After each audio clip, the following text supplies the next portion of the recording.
Good morning বন্ধুরা, মাম্পি বলছা ব্লগে তোমাদের অনেক অনেক স্বাগত।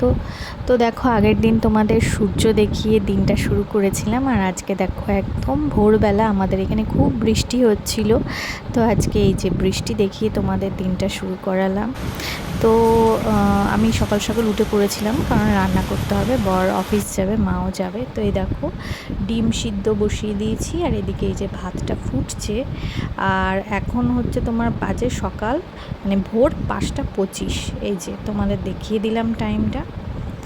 তো সকাল থেকেই প্রচুর বৃষ্টি হচ্ছিল। আর এই দেখো আমাদের বাড়িতে এই যে রজনীগন্ধা ফুল হয়েছে, সেটাও তোমাদের সাথে শেয়ার করে দিলাম। তো দেখো তারপরে আমার মা আর আমার বর রেডি হয়ে গেছে। এবার ওরা বেরোবে, এবার ওরা রওনা দেবে, অফিস যাবে।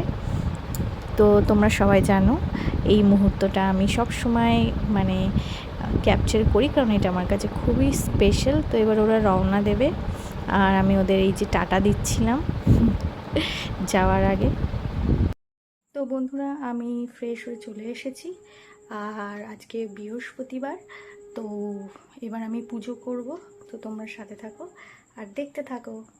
দেখো বন্ধুরা, আজকে আমাদের লাঞ্চে ছিল ভাত, তার সাথে হচ্ছে ছিল এই যে কচু আলু টমেটো দিয়ে এই যে তরকারি বড়ি দিয়ে, আর তার সাথে ছিল হচ্ছে এই যে মাছের ঝোল একটা টমেটো দিয়ে।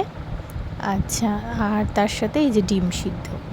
তো দেখো তারপরে বিকেলবেলা এই যে র চা আর এই যে একটা পরোটা মা করে দিয়েছিল, খাচ্ছিলাম।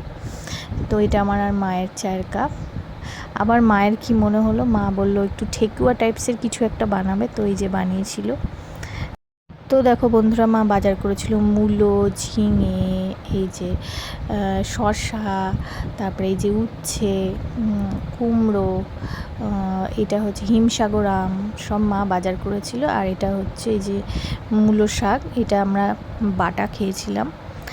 তো বন্ধুরা, আজকের মতো ভিডিওটা এই অবধি রাখছি, দেখা হবে আগামীকাল। ততক্ষণের জন্য টাটা, সবাই ভালো থেকো।